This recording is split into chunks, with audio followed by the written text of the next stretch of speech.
Homer Atkins looked angrily round the room. The other men sat there in their beautiful clothes and returned his look with bitterness. He was the only man without a tie, and the only engineer there. One of the others was the ambassador. Atkins wanted to tell them all that they were fools, but it is not easy to tell an ambassador that he is a fool. The others, too, were important in their different governments, so he did not say it. I was asked to come here, gentlemen, He said, to give advice. I build roads and move earth. That's my work.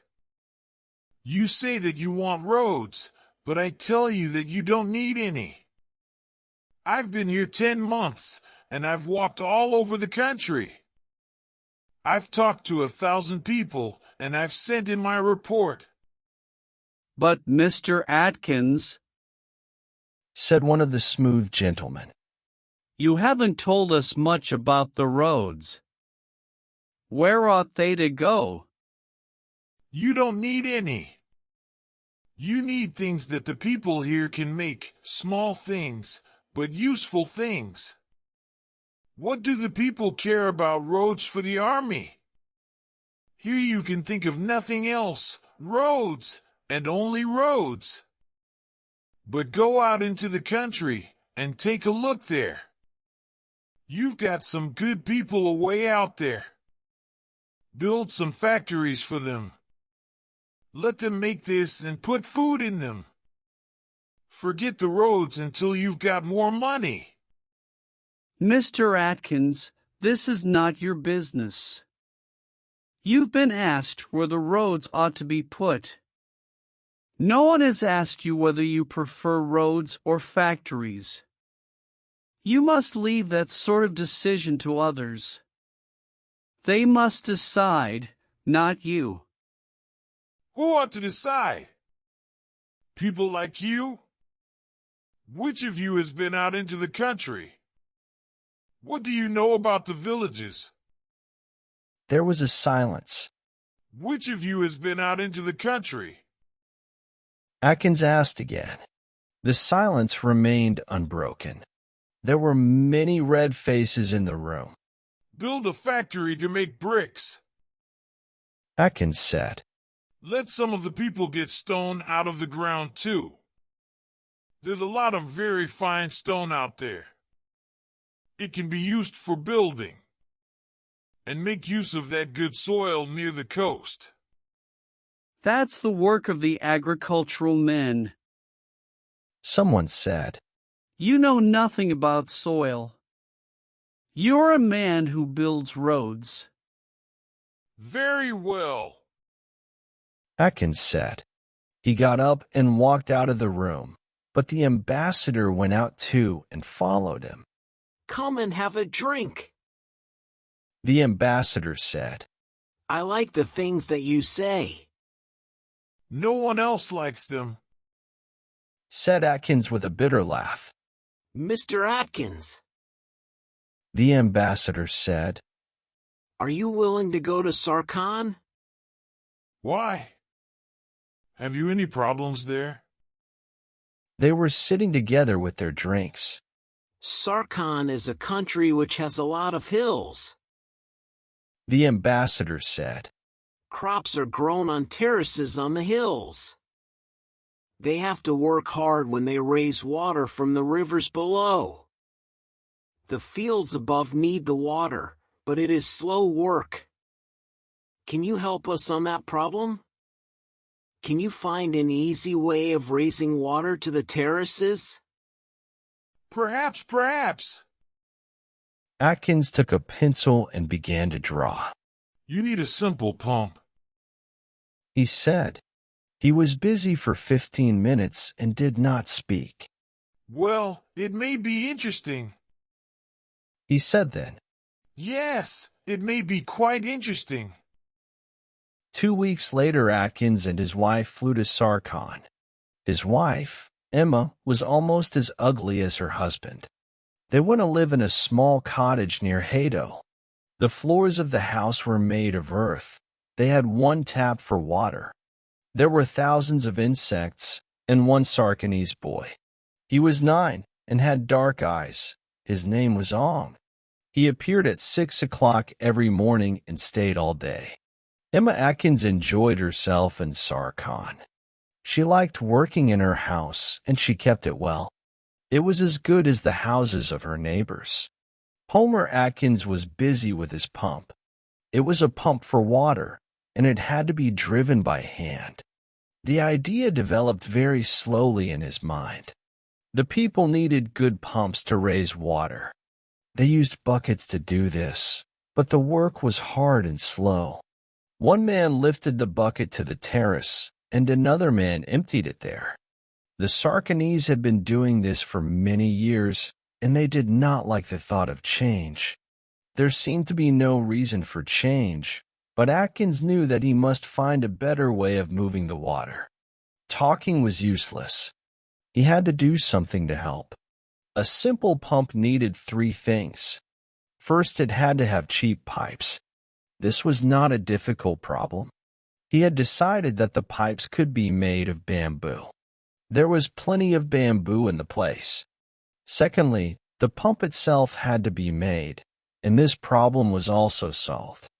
Outside many Sarkhanese villages, there were the wrecks of old jeeps which the army had thrown away. Atkins had taken a piston from one of these jeeps for his pump. He had also cut one of the cylinders out of the engine of the jeep. He was able to arrange the piston and the cylinder together. The piston sucked the water up very well. It could raise the water 30 feet. The third problem had not been solved. It was to find something to drive the pump. He talked to his wife about this problem.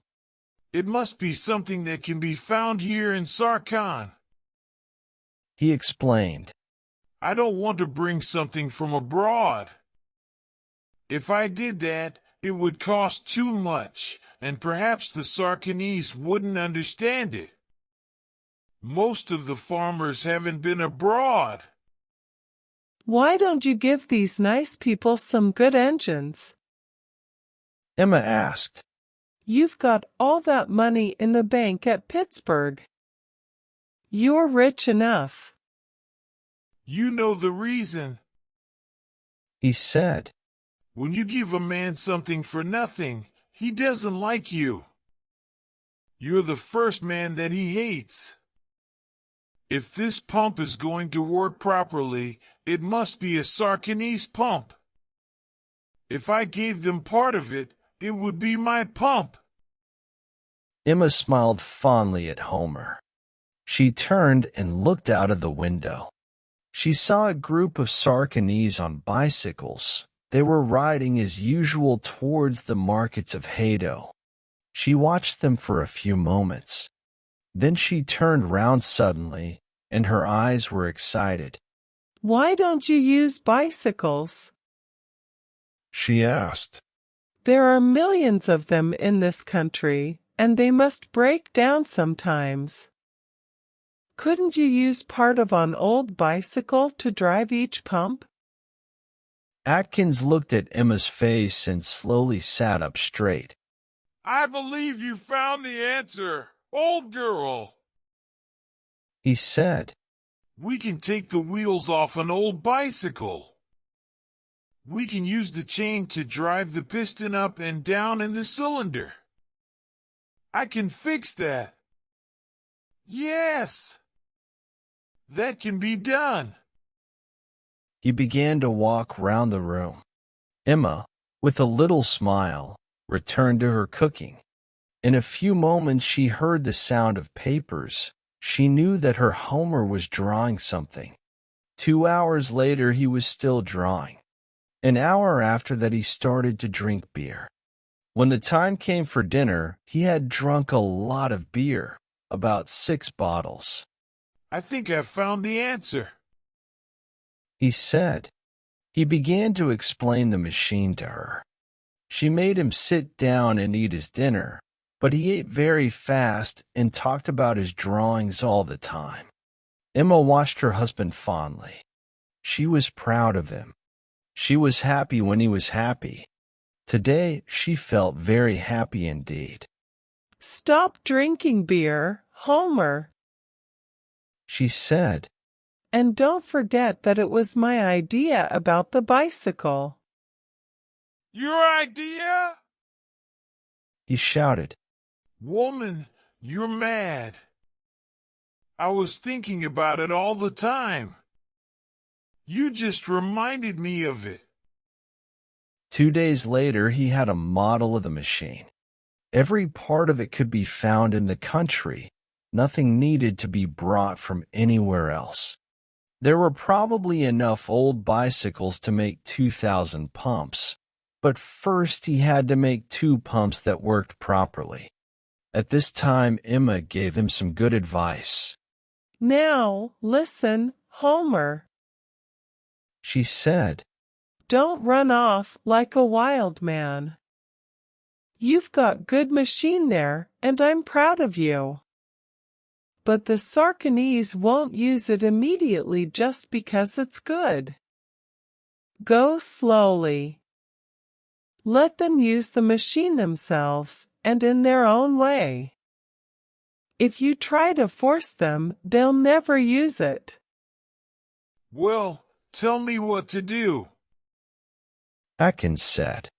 He knew she was right. He was grateful to her. Emma calmly explained her plan to Homer. He understood that she had been thinking of this for some time. It was a beautiful plan. He wished that some of the government men could have heard it. He started to use the plan on the next day.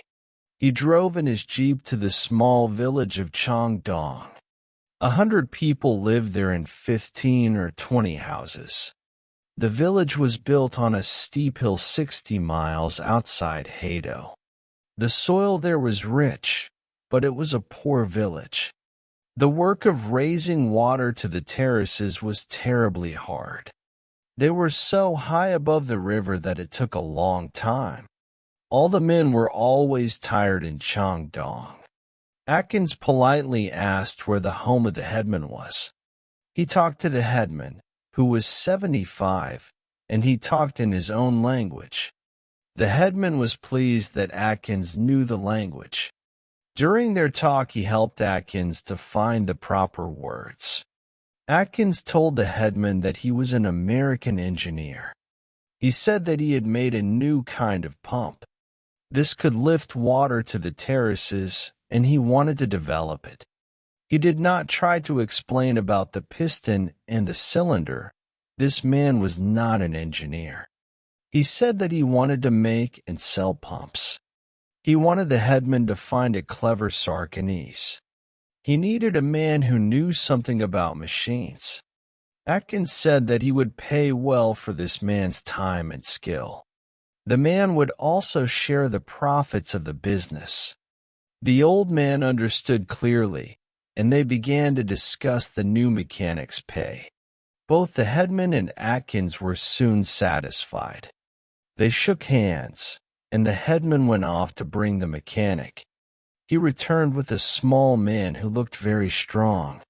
His name was Jeepo. He had been given this name because he could repair jeeps very well. Atkins did not listen very closely to the headman's words. He was studying the mechanic, and he liked the man's looks.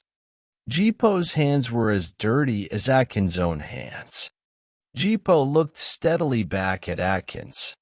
In the mechanic's world of pistons and cylinders, they would work well together. That was clear enough. Jeepo was also as ugly as Atkins was. The two men smiled at one another. The headman says you're a good mechanic. Atkins said. Have you ever worked on anything except jeeps? Jeepo smiled. I've worked on pumps, cars, bicycles, and a few aircraft. Did you always understand everything that you did? I think I can work on any machine. But that's only my own opinion.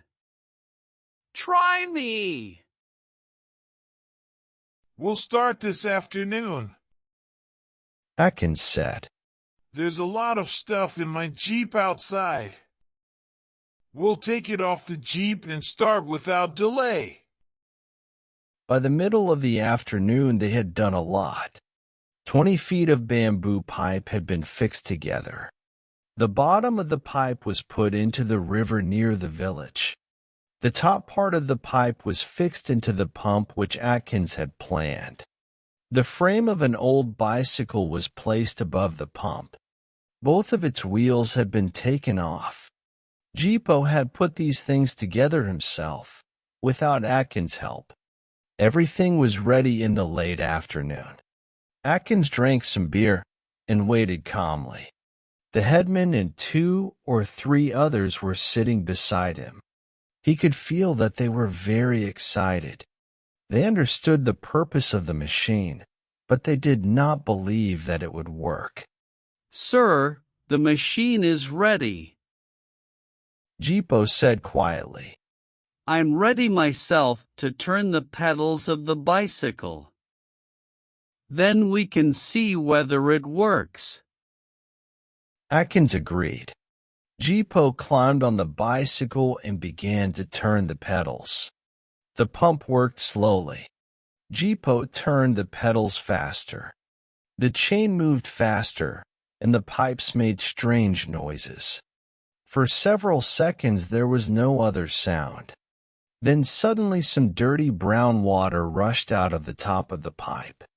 Jipo did not stop pedaling or smile, but the headman and the others were very excited. This is a very clever machine.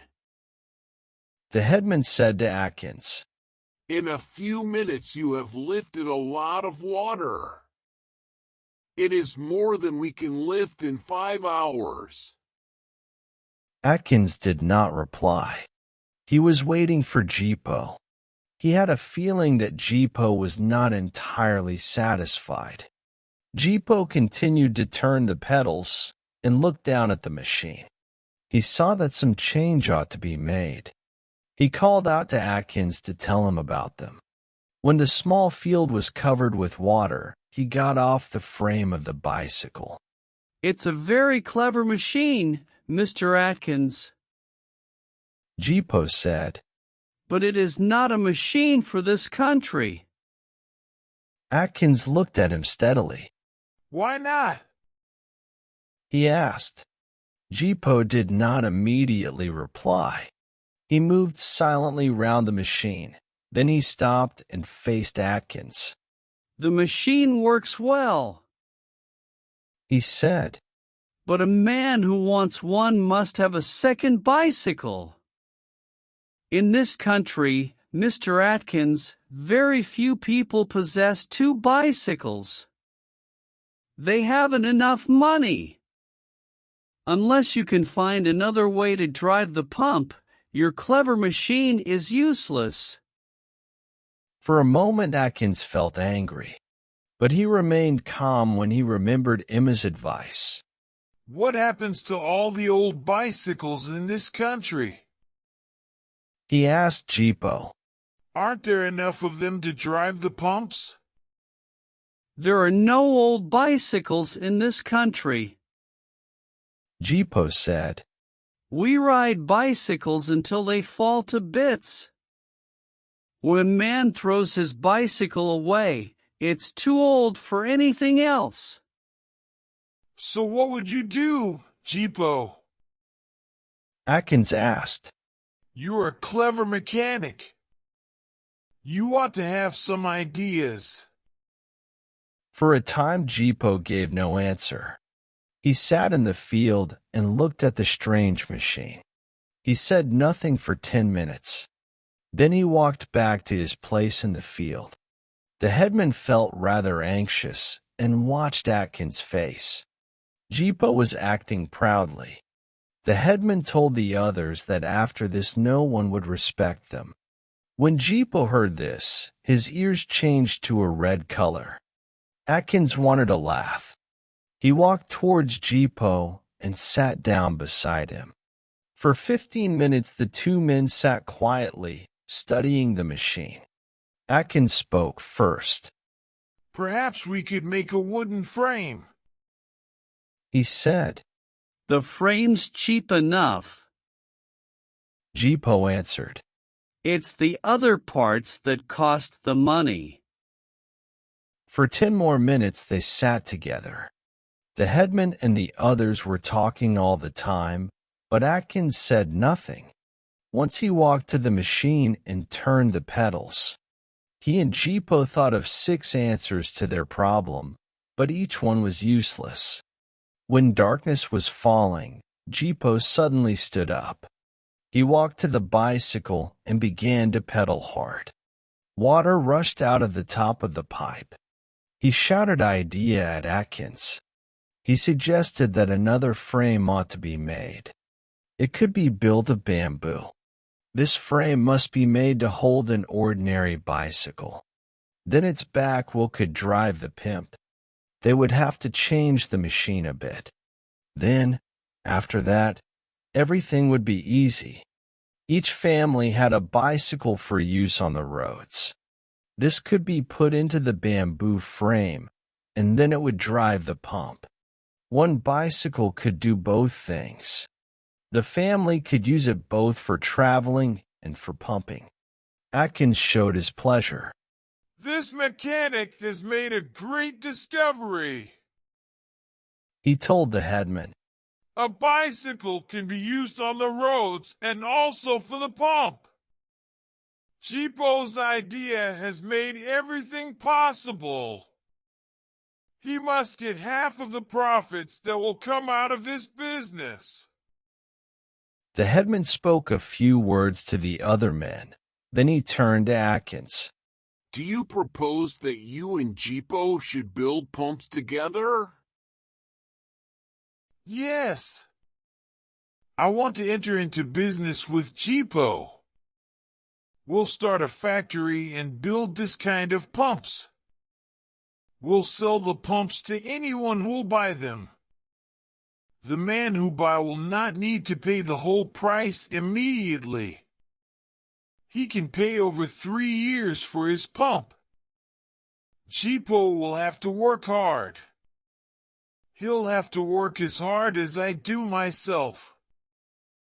The old men did not seem sure that Atkins would work hard. There was a lot of argument, but Jipo himself said nothing. He stood by the machine and touched it. Then he left it. He spoke to the headman. I've listened to all of you, and I've said nothing. He said, You're all foolish old men.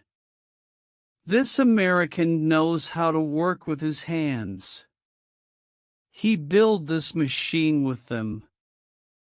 You people do not understand machines, but Mr. Atkins and I understand each other. I will enter into business with him if he's ready to accept me. The headman looked quite ashamed. Jipo's quite right.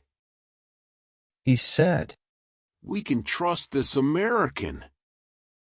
When we've made some pumps, Atkins said, we'll print some small books about them. These will explain how to make the pumps. We'll send them into all parts of the country. The village of Chandong will become famous. 2 days later, Jipo and Atkins rented a building just outside the village. They hired 12 men to do the work. They bought the necessary tools and materials, and in a week the work was going on well. A small sign was put up over the door, the Jipo Atkins Company Limited. Jipo and Atkins worked 18 or 20 hours a day. They trained other men and tested materials. They worked hard and became angry. They used bad language and hammered. Emma Atkins moved from Hado to the village of Changdong. She bought food in the village and cooked it at home. She took food to the factory, and the other women of the village did the same. Once an important man came to the factory and spoke seriously to Atkins. Sarkhanese men, he said, must not handle machines. They had never done that before, and they must not do it now. Atkins said exactly what he thought. The visitor drove away in his car with a red face and angry looks. Atkins went happily back to his work. At the end of 6 weeks, they had manufactured 23 pumps. When the 24th pump was ready, Atkins called the men together. Jipo faced them with him. We are now coming to the difficult part of this business. Jipo said, You have worked well to make these pumps, but now you have to sell them. Each of you must take 2 pumps and go out to get orders. Try to sell the next pumps that we shall make. Show the 2 that you have. When you sell a pump, you'll be given 1/10 of its price. The men liked this plan very much indeed. It was new to them, but they were quite ready to try it. The next morning, 12 carts stood outside the factory. 2 pumps were loaded on each cart. By 12 o'clock, every cart had gone to some part of the country. Those who remained had now to wait. They knew that they must get some orders for pumps. The factory was useless without orders. The factory was now very important to the people of Changdong, and they did not want to close it. For days passed, but none of the men returned. A gray mist of sadness sank down on those who were waiting. Then, on the 5th morning, one of the men returned. He was driving Hit's cart at high speed, which is difficult. The ox which was pulling it almost fell down. Mud flew through the air as the wheels turned. Everyone in the village rushed to the factory. Everyone wanted to know what was going to happen next. The cart was covered with mud. It was empty. The man who had driven it back got down slowly from his seat. He was important, and he knew it. He walked calmly towards Jipo and Atkins and stood there in front of them. I wish to inform you, sir, that I have done wrong, he said. A slow smile spread over his face. You told me to bring back the 2 pumps, but I could not do so. I have received orders for 8 pumps, but 2 of the men wanted their pumps immediately. They needed water terribly. The crops were almost dying. I did not want to give them the pumps, but I had to do that. I hope I have not made a bad mistake. Everyone in the crowd turned and looked at Jipo and Atkins. Those 2 dirty men looked at each other for a moment. Then suddenly they shouted with joy. The whole crowd began to shout with joy. Everyone in the village was filled with happiness. A party started, and the whole village went to it.